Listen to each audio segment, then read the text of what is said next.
We would now like to ask you to stand, please, again, for the arrival of our special guests.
The national anthem of Trinidad and Tobago.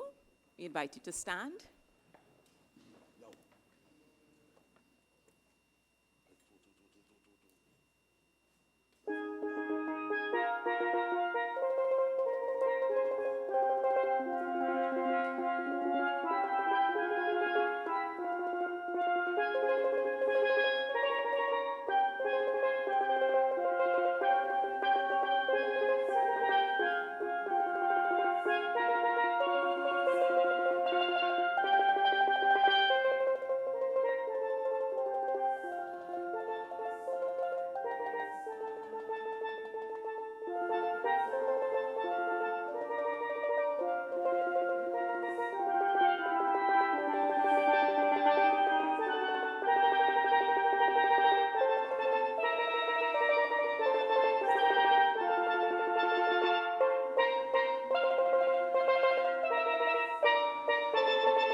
We invite you to take your seats now.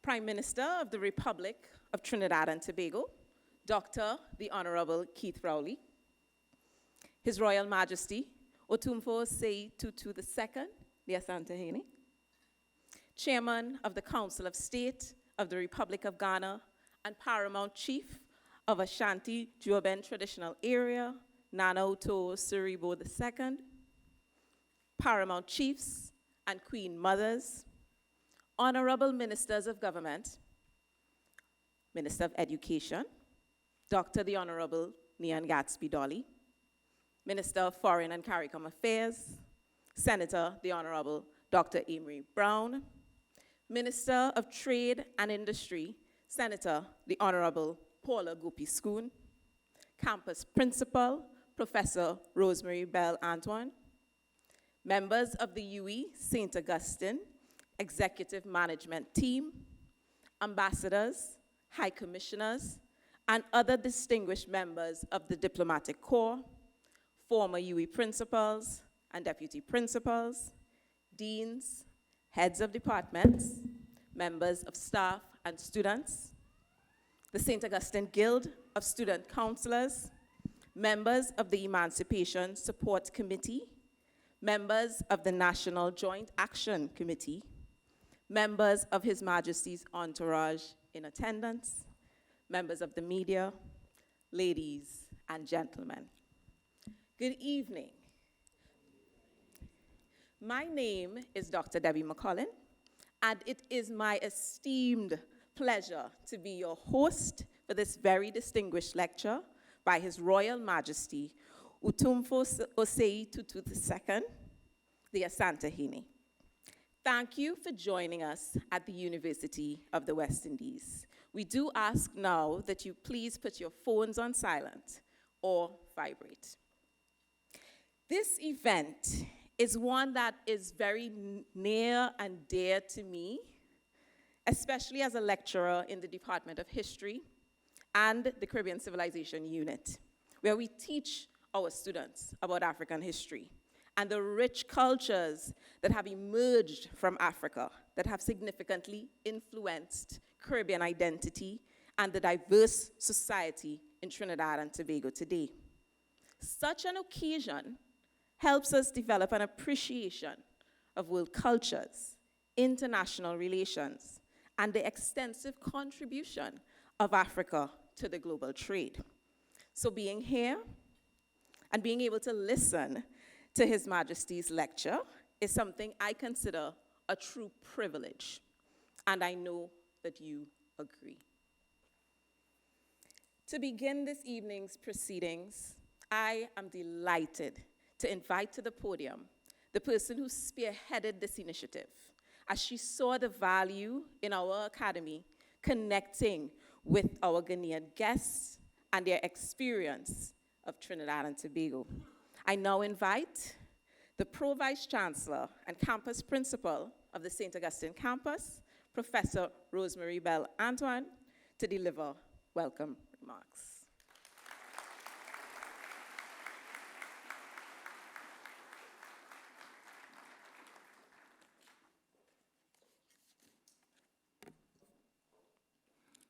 Your Royal Majesty Otumfuo Osei Tutu II, Asante Hene, and his entire delegation, Dr. the Honorable Keith Rowley, Prime Minister of the Republic of Trinidad and Tobago, and Mrs. Sharon Rowley, ladies and gentlemen in this very distinguished and packed audience, good evening.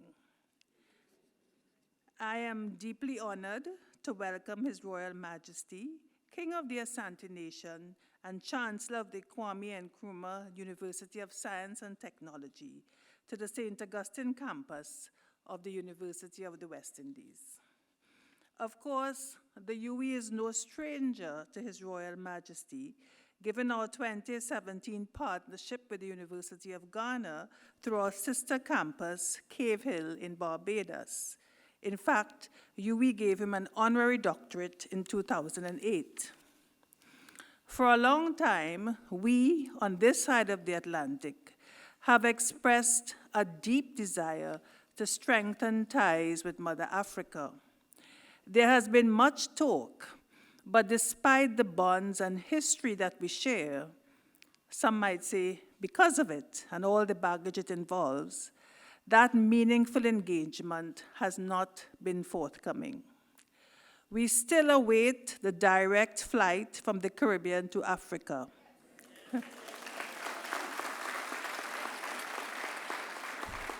It's a shortish journey, by the way, which one intrepid sailor from Antigua was able to make on his own on a sailboat. This is why today's visit is important, since it represents a tangible step toward this vision. As principal, I could not let this visit go by without inviting our distinguished visitor to the UAE. Our sincere thanks to the government of Trinidad and Tobago for allowing us to share in this important visit.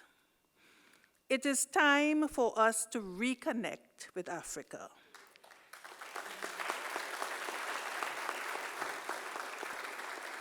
Not just in our intellectual engagements, but as a nation and people.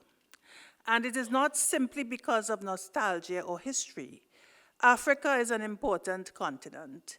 It was even more important when, as the great Walter Rodney told us, the process of underdevelopment, and it was a deliberate process, caused by the exploitation by European imperialists, rendered it and the African diaspora vulnerable and poor.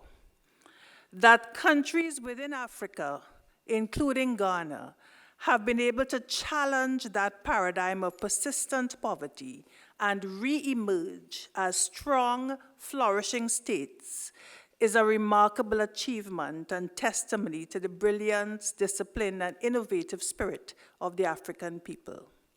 5 African nations are among the world's 10 fastest growing economies.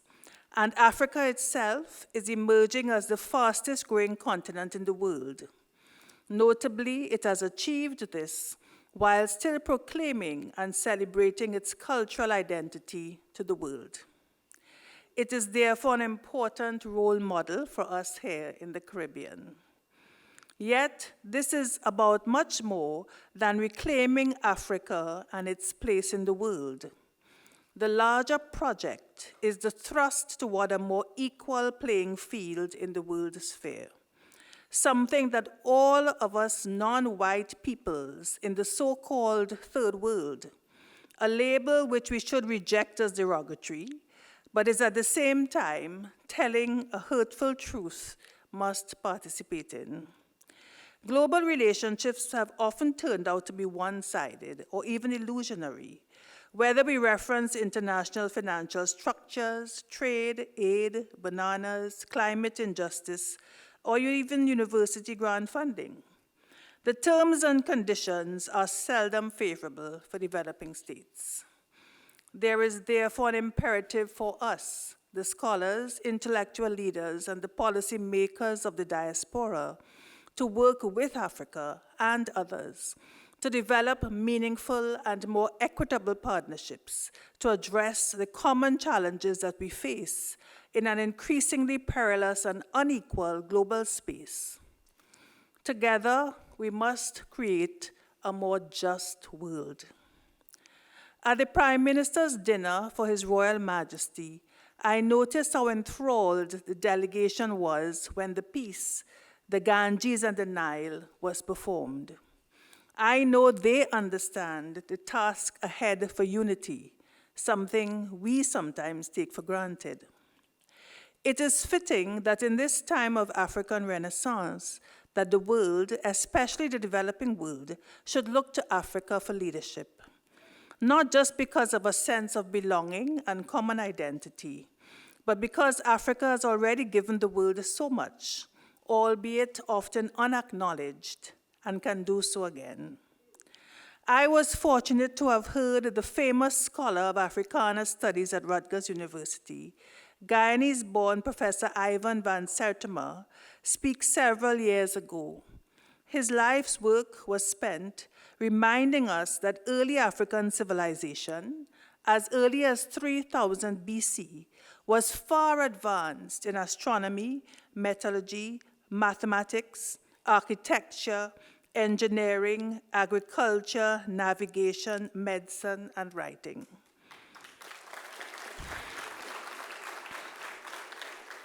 African scientific contributions gifted to the world. That often forgotten history is now being remembered and reclaimed. At times like emancipation, we focus legitimately on the loss of civil and political human rights, like the rights, dignity, equality, and movement. Yet my own world view has always been that civil and political rights mean little if not accompanied by economic, social, and cultural rights. The right to health, to education, to work, and to a decent wage. We join Africa in a revolution to make this a reality for the millions who languish. Only then will we taste the fruits of freedom. While the Rapporteur for Persons of African Descendants at the Inter-American Commission on Human Rights, Washington, I was part of the planning for the almost concluded Decade for Rights for African Peoples. I was also privileged to work with leading activists from the US and Latin America to challenge racism, racial profiling, and injustice in the criminal justice system. This was before the Black Lives Matter movement. Making state visits, holding public hearings, meeting with state officials, and so on. In fact, I was elected just at the time when Trayvon Martin was murdered. We have seen some visibility in that area, but I have been disappointed overall in the lack of impact in relation to issues of race and inequality. In addition, the Caribbean has been largely disconnected from these struggles, not fully appreciating the intersectionalities of race, class, poverty, and world power, and how they manifest in our societies on many levels. As a premier university and the most important thought leader, the UWI has an important role to play in reconnecting with and reclaiming our proud heritage for the benefit of mankind. UWI has been doing its part, as it must. Our own Vice-Chancellor, Professor Hilary Beckles, has led what can now be described as a world movement for reparations for African enslaved peoples. This is work he began over 30 years ago. Times magazine recently conceded that reparations are coming.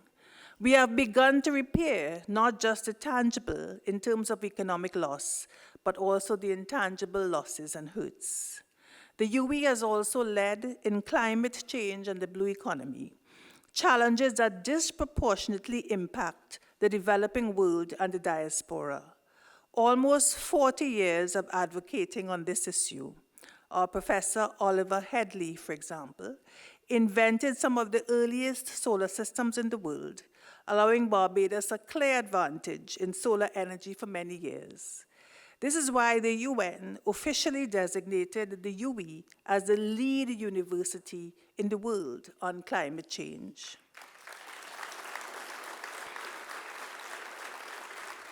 We at the UWI continue to build global partnerships and create opportunities for multi-stakeholder development solutions, particularly with our South neighbors. In May 2023, we signed a research collaboration agreement with a consortium of 4 other institutions, including the University of Ghana, researching immunity to SARS-CoV-2 variants. So we understand that development and equality must be undergirded by tangible gains in science and technology, just as we embrace culture and philosophy. Our Faculty of Humanities and Education ensures that succeeding generations are attuned to the African history, literature, and heritage that fuel much of our culture here in the Caribbean. Incidentally, Prime Minister and Minister of Education, I take the opportunity to ask that we rectify a travesty and reintroduce compulsory history in our schools.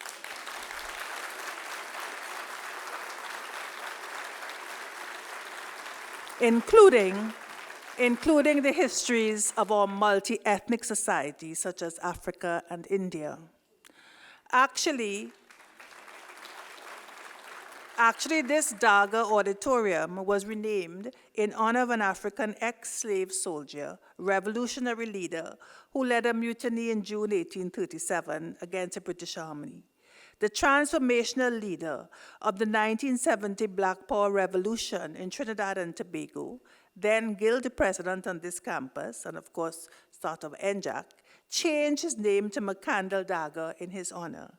In turn, the campus gave his name to the Makandal Daga Scholarship in Law, created in 2017 to reward service and passion for social justice and egalitarianism, and ensure that our lawyers come from all walks of life. But I wanted to close by telling you a little secret. As a child, I heard that my cousin, Auntie June, who actually worked at UWI for many years, had married an African prince, Prempeh. Of course, I never thought about it much. It was only on this visit that I connected the dots. My cousin, Margaret Prempeh Agard, married to our own scientist, John Agard, is actually the granddaughter of former King Prempeh I of the Asante. Relatives of the royal Asante family right here in Trinidad. For her, a princess, and her family, it has been a special moment of joy, reconnection, and reclaim as the royal delegation has embraced her. She's here today, sitting right next to John Agard, right? Your Royal Majesty.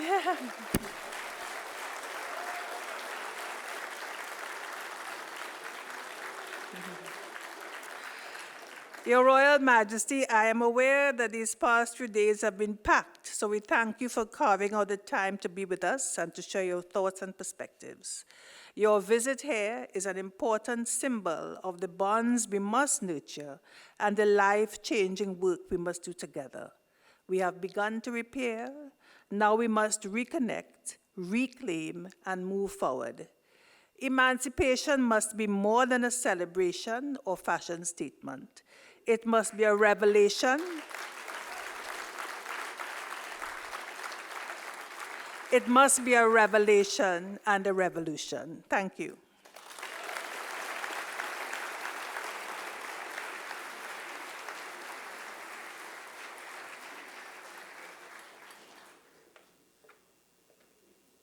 Thank you very much, Campus Principal, and I am extremely proud in this moment for two reasons. One, for my principal reminding us that reconnections are possible and imperative, and secondly, for her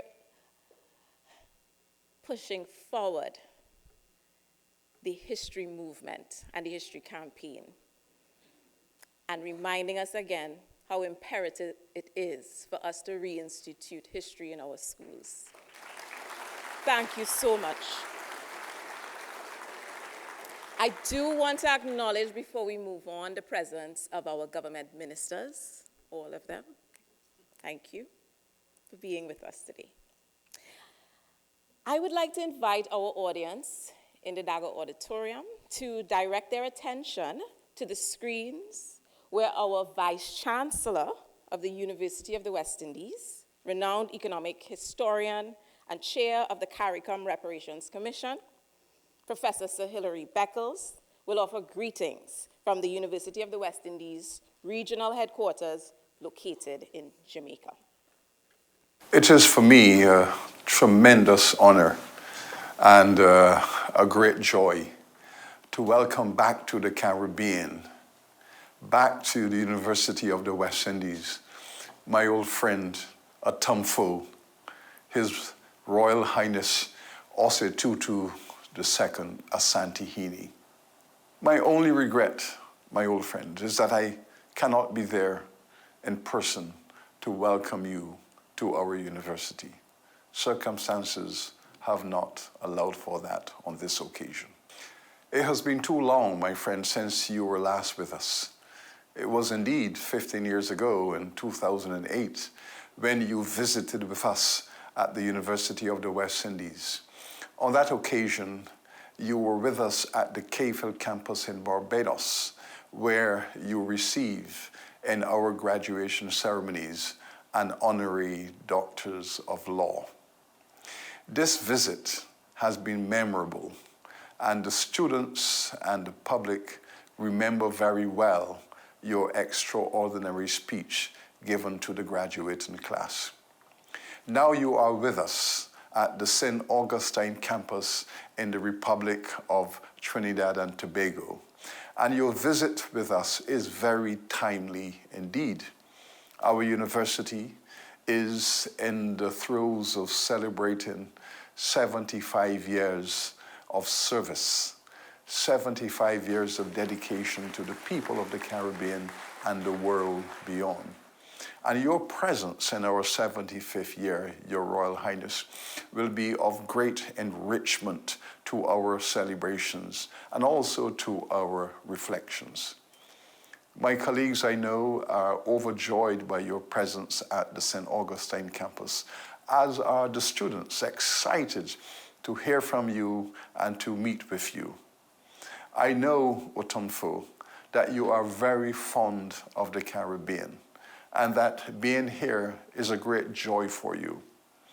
Please enjoy the pleasures we offer on your visit to the Republic, and consider them precious, because this university and the Caribbean are indeed your home.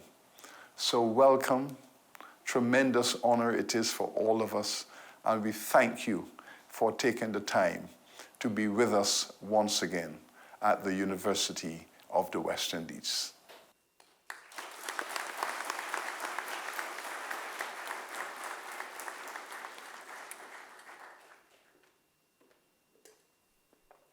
Thank you for that warm welcome from our Vice Chancellor. Before moving on to the highlight of tonight, we will be treated to a cultural presentation by His Royal Highness's troupe. Do enjoy.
Wow, that was wonderful. Thank you for that moving performance and for transporting us from this side of the Atlantic to Africa. At the University of the West Indies, we have had a series of distinguished lectures by renowned persons such as Maxine Williams, Global Head of Diversity at Facebook, and Dr. Shakuntala Harak Singh Tilsted, World Food Prize winner. But today's lecture is a distinguished lecture like no other. And to introduce our featured speaker, I wish to invite Professor Mark Woodavera, Dean of our Faculty of Food and Agriculture, to do this honor.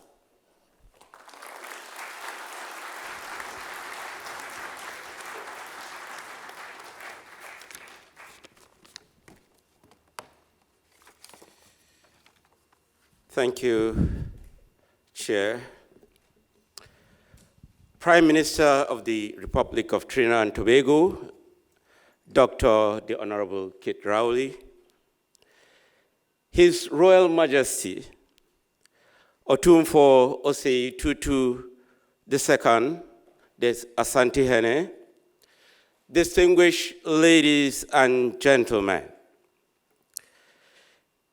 It is my distinct pleasure and honor to officially introduce to you His Royal Majesty Osei Tutu II. As a West African myself, a Nigerian by birth, and an honorary trainee by choice,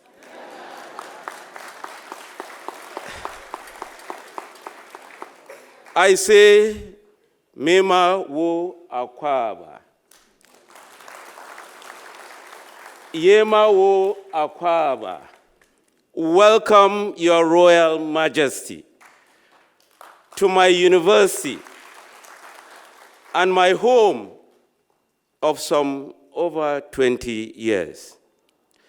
A special welcome also to my elders, who are here accompanying His Royal Majesty. Ladies and gentlemen, His Royal Majesty is the traditional leader of the Asante, the largest ethnic group in Ghana.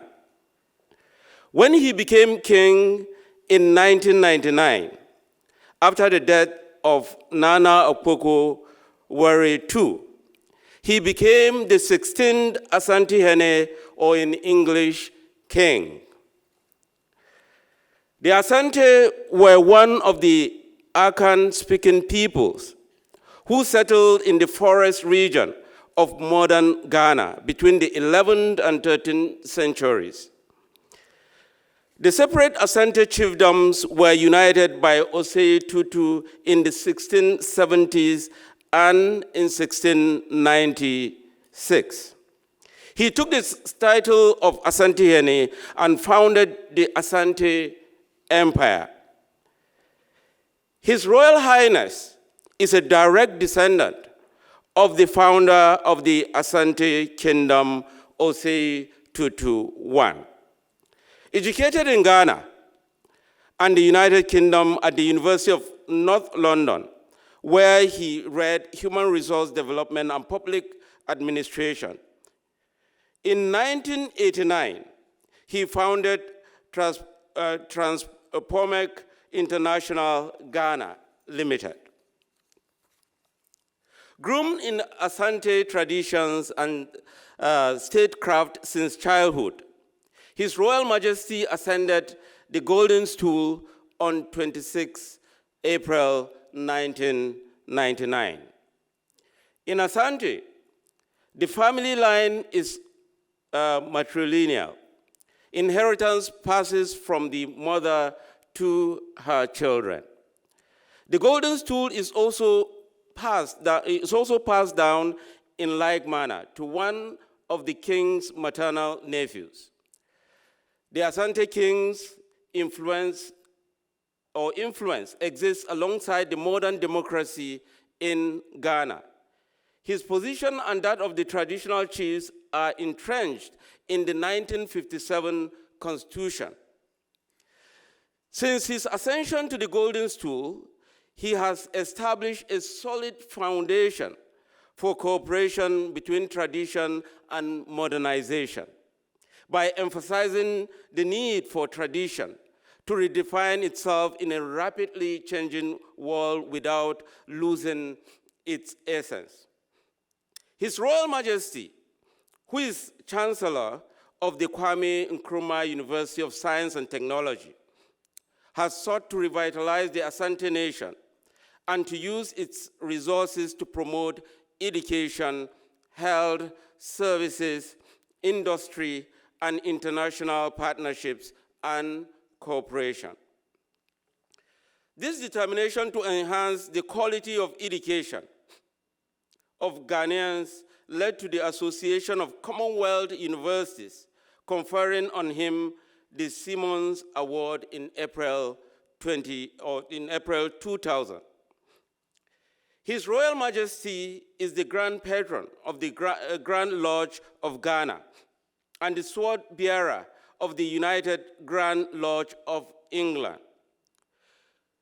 Please, ladies and gentlemen, with a standing ovation, I want to welcome to the podium His Royal Majesty Osei Tutu.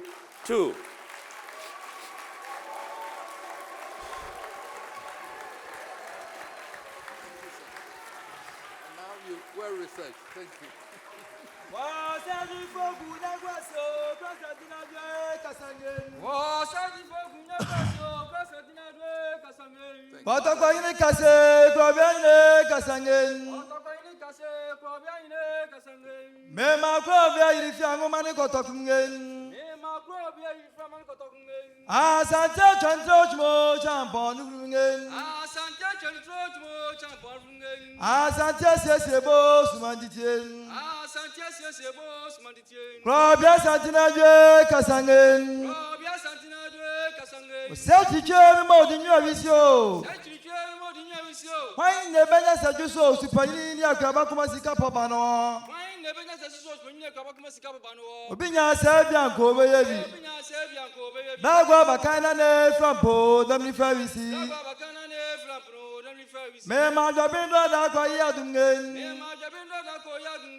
Dr. the Right Honorable Keith Rowley, Prime Minister of Trinidad and Tobago, my dear friend. Sure. The campus principal, ministers of state, members of the diplomatic corps, the Ghana High Commissioner to Trinidad and Tobago here present. Sure. Distinguished ladies and gentlemen. Sure. From the moment we ascended the golden stool of the Asante Kingdom, we have been conscious of the role destiny has played upon us to reconnect with every land where the seeds of our heritage have been sown and to encourage and help tend them to flower. Sure.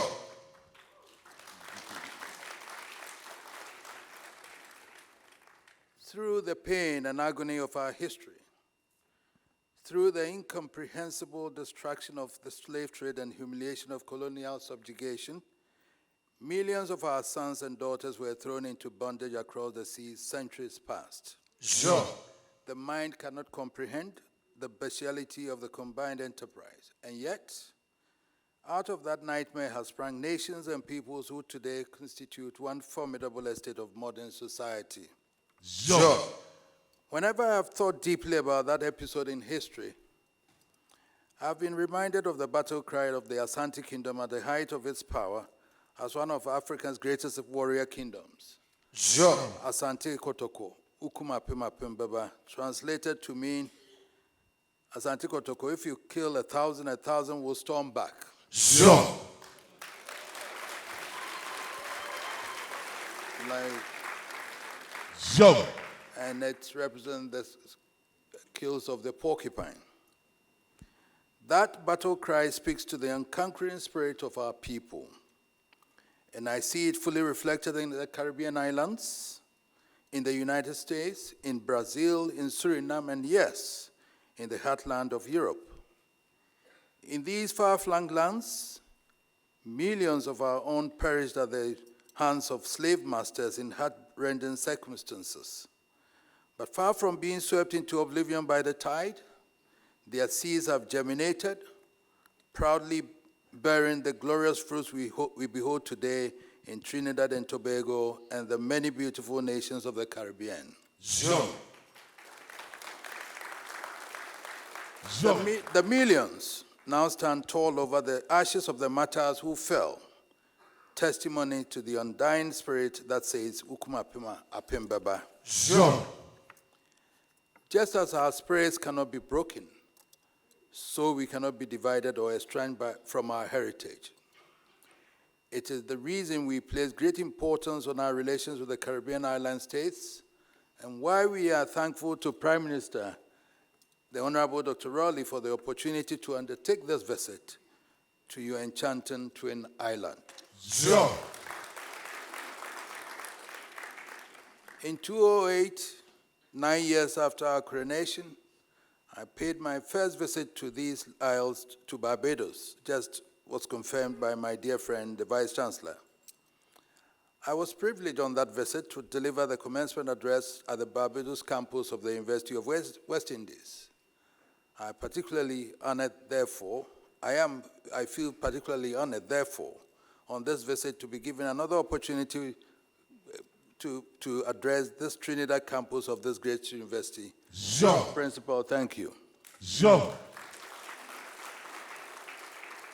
The Prime Minister has invited me principally to be the guest of honor at this year's Emancipation Day celebrations, to join him and the people of these islands to celebrate the historic day when millions of our people were unshackled from slaveholdings and set free to live as human beings. That event has to be the most momentous in history if you remember that it was supposed to bring to an end the most extraordinarily vicious enterprise perpetrated by man upon another. Sure.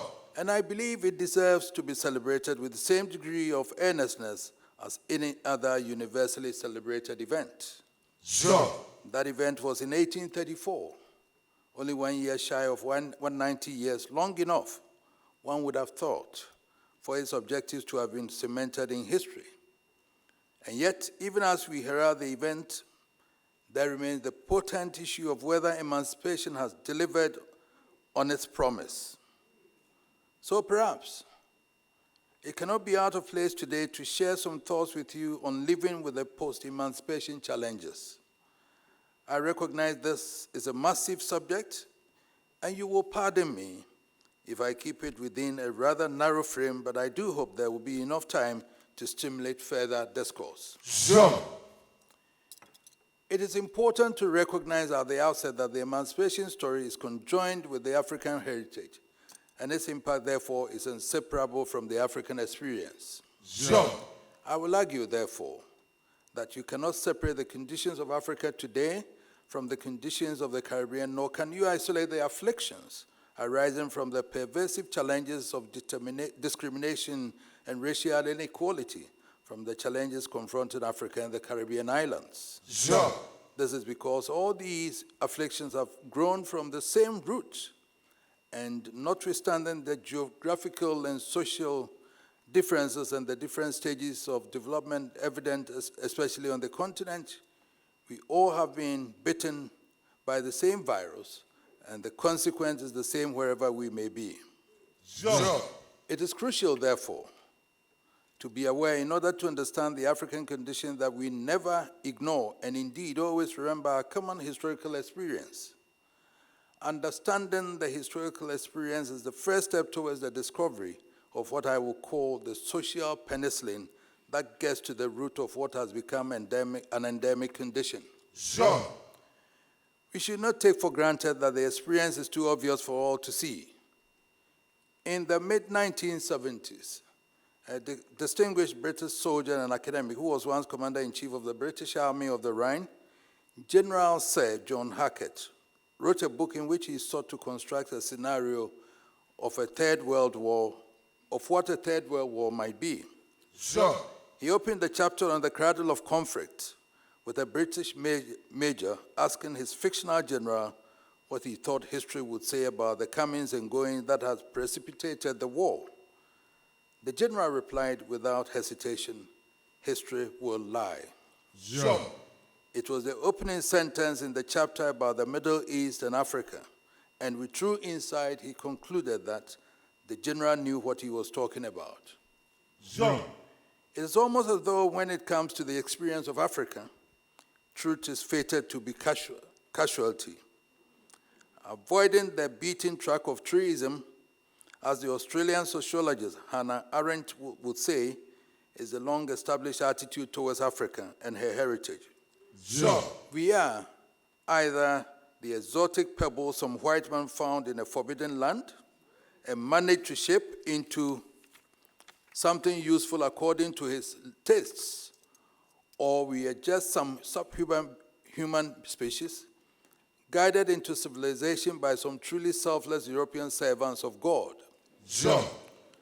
Africa is either the land of colonialism where faithful Europeans toiled to elevate from primitive existence into the light of civilization, or simply the continent of slavery from where slaves were sold to serve the world. Sure.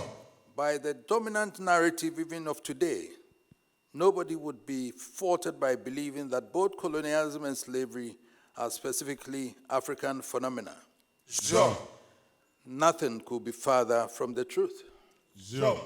Since the beginning of time, when humans learned the art of food gathering and began to organize themselves into communities, a sense of rivalry has persisted which gave rise to conflicts. The classical Roman scholar Seneca saw this as avarice, which he blames for destroying the ideal of the communal society, creating the divide between wealth and poverty, which became the original source of conflicts. Avarice did not stop with the relations between individuals. As men were organized into communities and communities became states, the acquisitive instinct manifested itself in the urge for conquest of one another. Sure. Kingdoms rose and expanded into empires, and empires like kingdoms also rose and fell. The story of the human race has inevitably become a tale of wars of conquest. Wars of conquest led to colonialism, a system of governance involving the control of one geographical state by another. Sure. Wars also heightened another phenomenon that has been with us since antiquity. Soldiers captured in battle were often held in or sold into slavery. Sure. We do not need a full thesis on political history to demonstrate that there is not a single state today that has never experienced colonialism. Sure. Suffice it to say, England was a colony of the Roman Empire for 4 centuries. All the countries of Europe, Spain, Portugal, France, Germany, and the Vikings of Scandinavia have taken turns in subjugating each other. The United States of America needed a full-blown war to liberate themselves from British colonialism. Sure. As I have already alluded to, slavery, even more than colonialism, has been with us since antiquity. Sure. Whether you view the world from the perspective of biblical text or the mountains of literature from the age of the alphabet, the phenomenon of slavery has been present during every phase of human development. Sure. The point I make is to vigorously dismiss the notion so embedded in our minds that Africans or peoples of African heritage are species fated to be subjugated and enslaved. Sure. Sure. And yet, it is the African experience with colonialism and slavery which is at the root of our problem. For while the twin phenomena of slavery and colonialism may be universal and pervasive, African experience of them has been of an infinitely different order of magnitude and inhumanity. Jump. With the possible exception of the Holocaust, no event in human history has descended to the depth of bestiality which characterized the transatlantic slave trade. Jump. And nothing in colonial history has any parallel with the ignominious scramble for Africa, when European states simply obliged themselves to the luxury of carving up a whole continent and sharing it among themselves like a piece of cake. Jump. The closest to the scramble for Africa one can point to must be the horrors of the Crusades, from which grievances the world is still suffering, principally in the Middle East. Jump. It is impossible for any group of humans to endure the combined effect of bestiality across the Atlantic Ocean and the special cruelty of the colonial experience of the continent without intrinsic psychological damage and much worse. And yet, when emancipation came, it was the perpetrators who were compensated, Jump. and not us. The victims were left to themselves. Not only was no possibility of support available, but crucially, no consideration was ever given to the consequence of the centuries of trauma and suffering. Jump. Let us step forward for a moment and think about what is happening in our world today. We have had our share of conflicts since the Second World War, from Vietnam to Iraq to Afghanistan. In the aftermath of these conflicts, the world has discovered something amazing, a condition called post-traumatic stress disorder. Jump. The experience of veterans from modern combat have left physical and mental scars that require scientific treatment. And happily, the men and women of science have been able to the task and have found the appropriate treatment for them. Jump. And the world has discovered that it is not only from wars that the affliction can strike. Jump. Post-traumatic stress syndrome is now a recognized medical condition for which appropriate treatment is available. Jump. If post-Vietnam, the world of science has discovered post-traumatic stress syndrome and has found the appropriate treatment for it, dare we ask, what of post-emancipation? Jump. Or indeed, post-colonial psychosis? Can it be, or is it too late to identify scientifically the physical, psychological, and social fallout from the hellfire of the pre-emancipation experience and the appropriate remedies for it? Jump.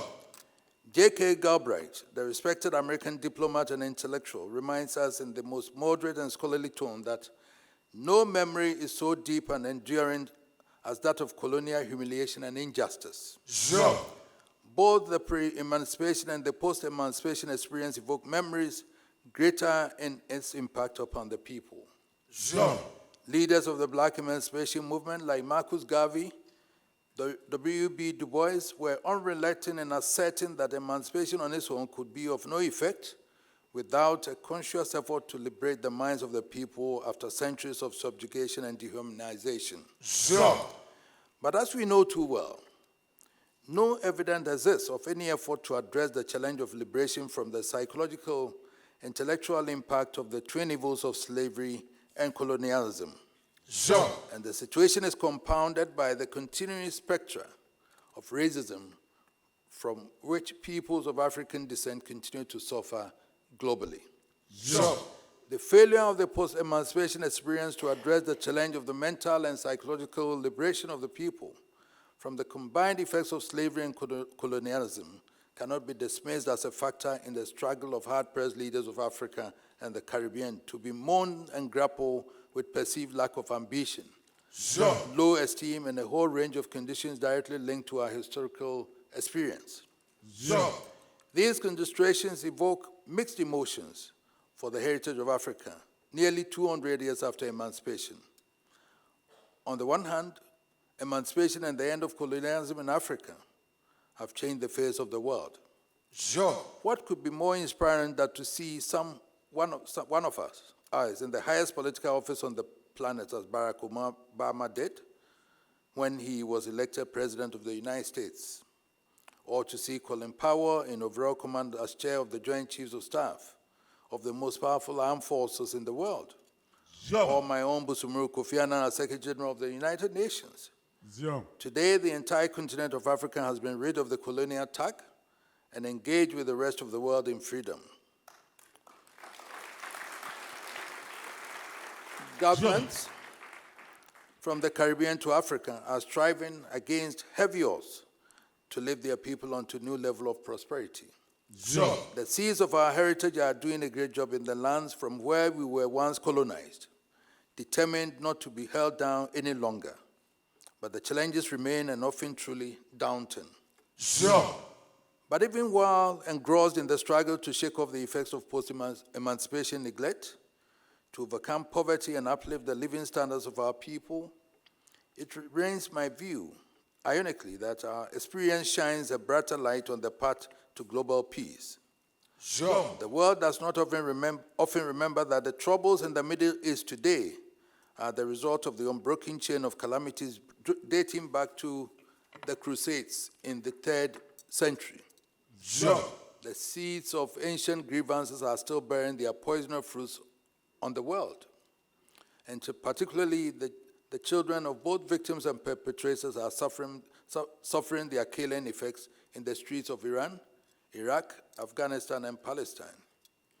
In Europe, perceived grievances of recent history have ignited fires that have already shredded the certainties of recent times and almost returned the world to the dangers of the Cold War. Zio. Contrast this with the example of Africa. Nelson Mandela walked out of Robben Island to embrace the symbol of the penal system that had incarcerated him for 24 years Zio. and held his people in the bondage of apartheid. Long before Mandela, my own granduncle, King Prempeh I, had been seized and sent into exile to live in distress and humiliation. He Zio. returned home 29 years later to hold out the hand of peace, love, and reconciliation. Today, as the 16th occupant of the Golden Stool, my people are proud of the mutual friendship we enjoy with the British Crown. 4 times we waged war against the British to resist their attempt at colonial subjugation, but we have come to terms with the course of history, and better still, we are fortified in our belief that the courage to wage war is meaningless unless it is backed by the wisdom to make peace. Zio. That is the broader promise of African heritage. The harness which Africa throws to a world currently drawn in a sea of conflict, of course. We have our little skirmishes, mostly the result of difficult social and economic conditions, but overall, the commitment of the African heritage to the path of peace and reconciliation against all the challenges of our historical experience should be a lesson the world cannot fail to recognize and behold. Zio. It should be evident from what has been said so far how complex the post-emancipation and the post-colonial experience has been. But the most important point that arises for me, which is what I need to stress, is the challenge to take hold of our own and create our own narrative. Much of the literature of the past have so twisted history, distilled odiously convulsive philosophies, and peddle such fraudulent and noxious science, and the conscience of the Western scholarship can hardly be freed from moral turpitude. Zio. We celebrate with the world the beauty of classical civilization, of Athenian democracy, and the enduring works of Cicero, Socrates, Plato, and Aristotle. And we respect the eternal stories of the power of the Roman Empire and the contributions they and all the empires of Europe have made to the cause of human development. But neither our civilization nor the cause of human development can truthfully be coveted by any single group or men. Zio. Civilization is not about language, it is about the state organization and management of the affairs of humans. It is the reason the organization of Athenian city-states has such profound influence on the evolution of political thought and why they are held as a cradle of democracy. Zio. But guess what? My forefathers knew no Greek and no Latin and no English. They knew of no Plato or Socrates, but the society they organized for the Asante Kingdom and led, the system of governance and laws, their military formations in battle, Each is as sophisticated and efficient as anything conceived by any of the immortals of political thought and practice since the classical era. What is more, the system has endured to this day and is applied every day of our lives. Whose is civilization? Those writers who had to trudge through years of tutelage for the education, or those from whose creative minds the original gems evolved? Writing on the civilization of Greece and Rome in 1936, a respected professor of classics, Professor Ben Farrington, noted, long before 3000 BC, a city life was well established in Egypt, Mesopotamia, and the Indus Valley. The greatest period of the civilization of these river valleys was between 3000 and 250 BC.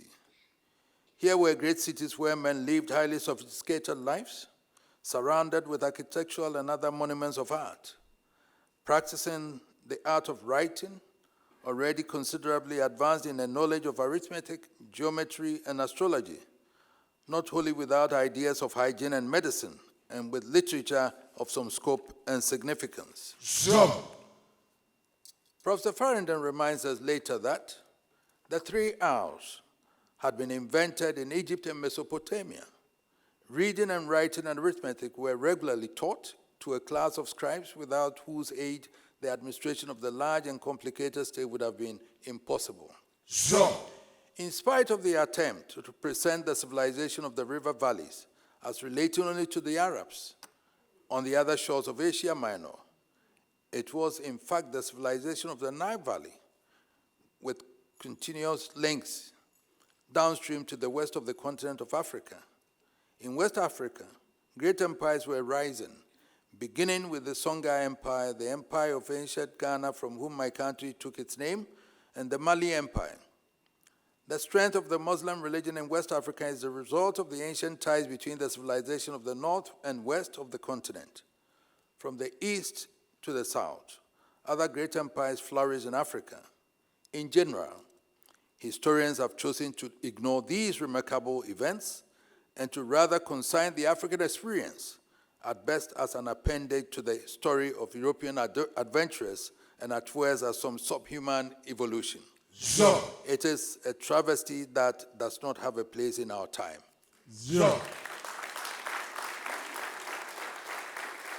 But we should not be complaining, just complaining.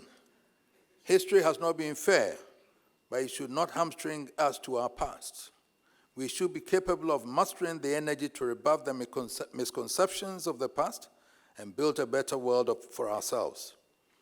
The examples we have cited should inspire us to build inclusive societies where peoples of all races and religions share a common destiny. We should take pride in our heritage, in our past, in our resilience, and in our capacities to survive the strings and arrows and still stoop to conquer. The Africa, which is the cradle of mankind, remains today the future of mankind. Ukuma Pima Apimbaba. I thank you very much, and God bless us all.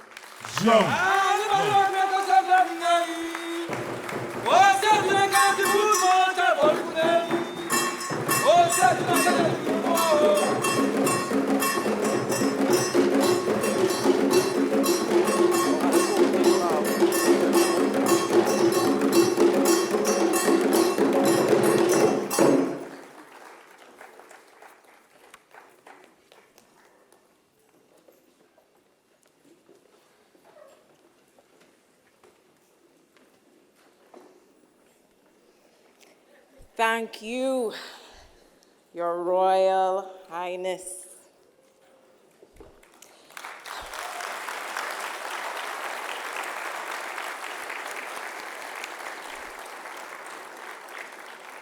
You have delved deeply into the rich, vibrant, and transformative history of Africa and illuminated the interconnections of our people through, yes, the challenges of enslavement and colonialism. Yes, the virus of imperialism. the PTSD that we all face in the post-emancipation world. But also, you've pointed out to us that out of tragedy has emerged an Africa and an African diaspora that cannot be suppressed and that has changed the world. We thank you. Thank you.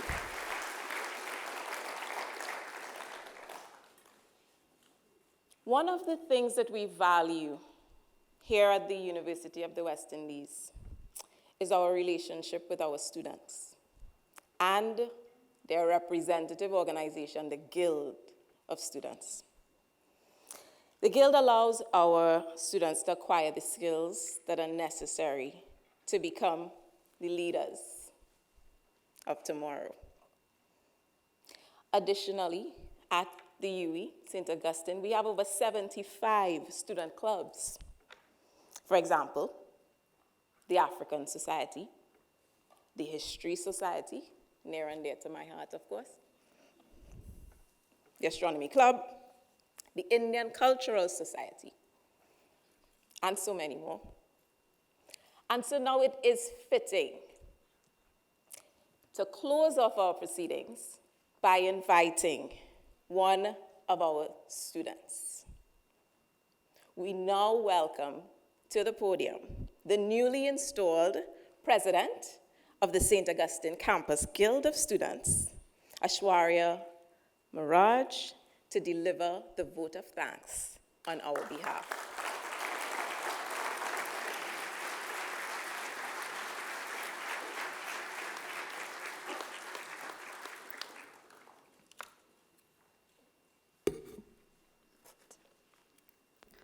Prime Minister, the Honourable Dr. Keith Rowley, His Royal Majesty Otumfuo Osei Tutu II, the Asante Hene, ladies and gentlemen, August 1st marks a pivotal moment in our nation's history, a day that symbolizes the triumph of freedom over oppression, a powerful reminder of the tireless efforts and sacrifices made by countless individuals who sought justice and equality for all.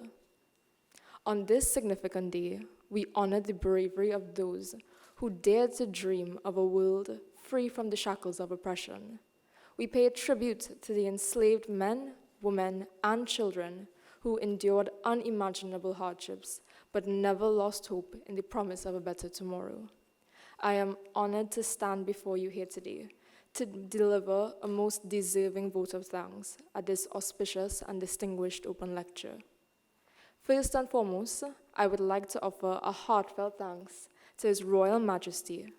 Your captivating discourse and thought-provoking words have not only provided a much-needed insight, but also reminds us of the importance of commemorating this significant day and the significance of freedom in our lives.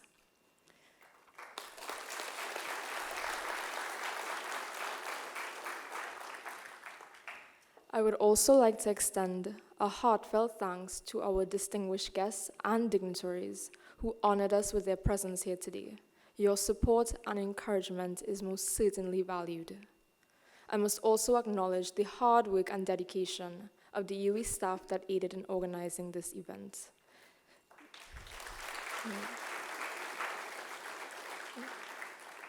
The Office of the Campus Principal, the Office of the Campus Registrar, and the Marketing and Communications Office for putting this entire event together. Their relentless efforts in planning, coordinating, and executing this event has undoubtedly achieved their aims of promoting the spirit of emancipation and spreading awareness around its historical significance. I also want to thank Mr. Gerald Edwards for loaning us his beautiful wooden sculptures to add to the lovely decor we see here today. A special word of thanks to all the attendees who participated in this Emancipation Day celebration. Your presence and enthusiasm has enriched the atmosphere and made this event a momentous occasion for everyone involved. Last but not least, I would like to express our gratitude to our ancestors, those brave souls who fought for freedom and paved the way for a brighter future. We honor their memory today and pledge to carry their legacy forward. As we reflect on a significant aspect of our nation's history, let us also embrace the diversity that enriches our nation as we aspire to be the torchbearers of justice, equality, and freedom for generations to come. Thank you, and enjoy the rest of your evening.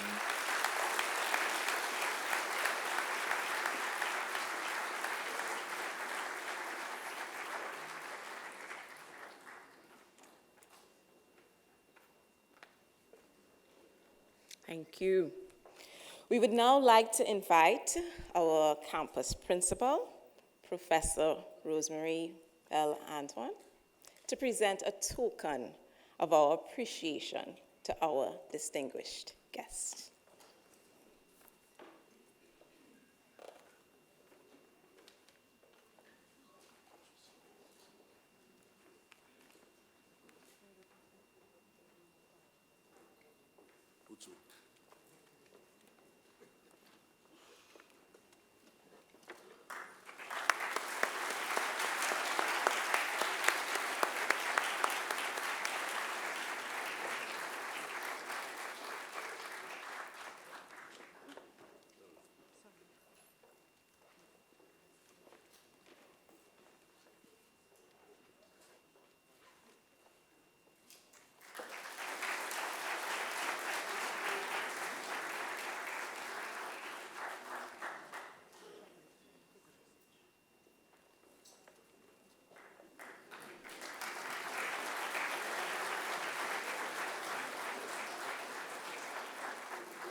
That was our chocolate, that last one.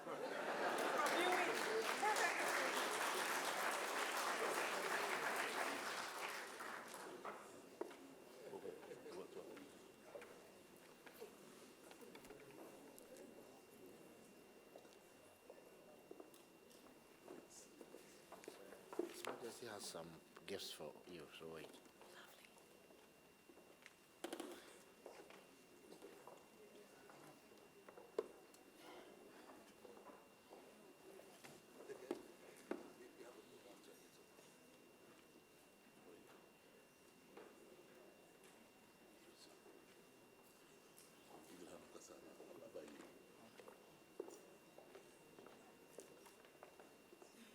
Memorabilia anyway. Memorabilia and so on. Sorry, manifest.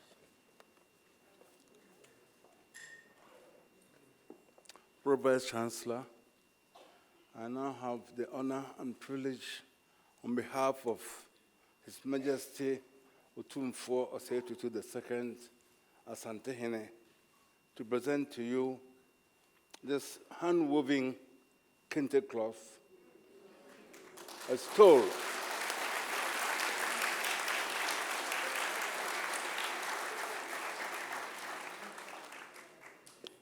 The designs are so intricate that they are only reserved for use by the king and the king only.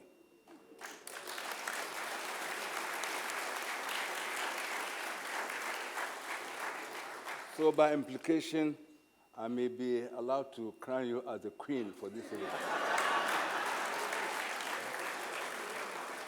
This is a stole which you put around your neck.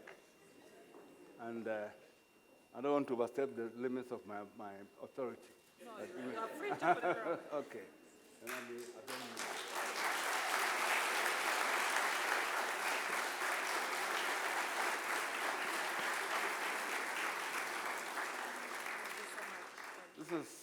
This is for your person, but this is for the campus. The Otumfuo is surely not a visitor to the UE. As Professor Beckel said, in 2008, he was the commencement speaker at the University of Barbados, University of West Indies Coventry campus in Barbados. So he would like to leave a memento of his visit to this campus by this three-dimensional image of him adorning all the paraphernalia of his office and riding in a palanquin. Next time when you invite the king, he may come in a palanquin, and that will be awesome. Yes. So if you put this in the office of the Pro Vice Chancellor, Thank you so anybody seeing it will be.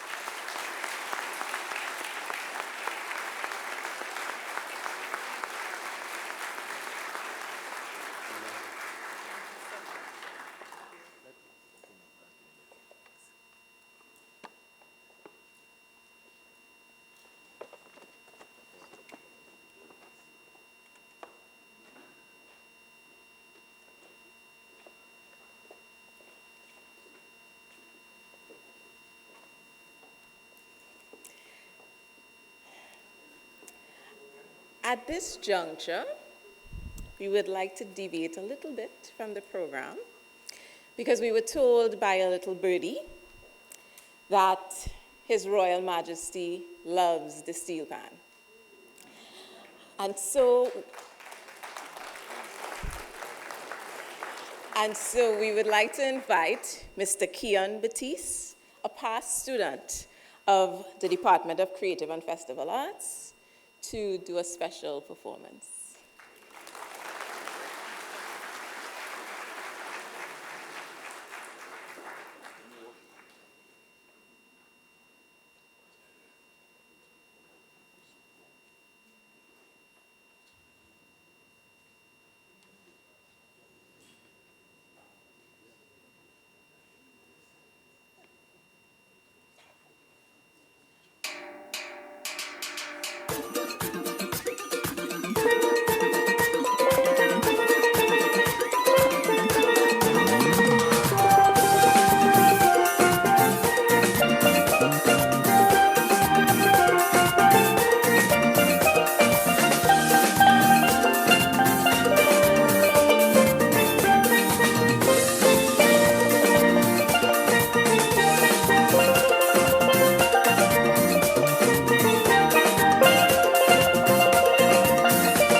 Thank you, Mr. Batiste.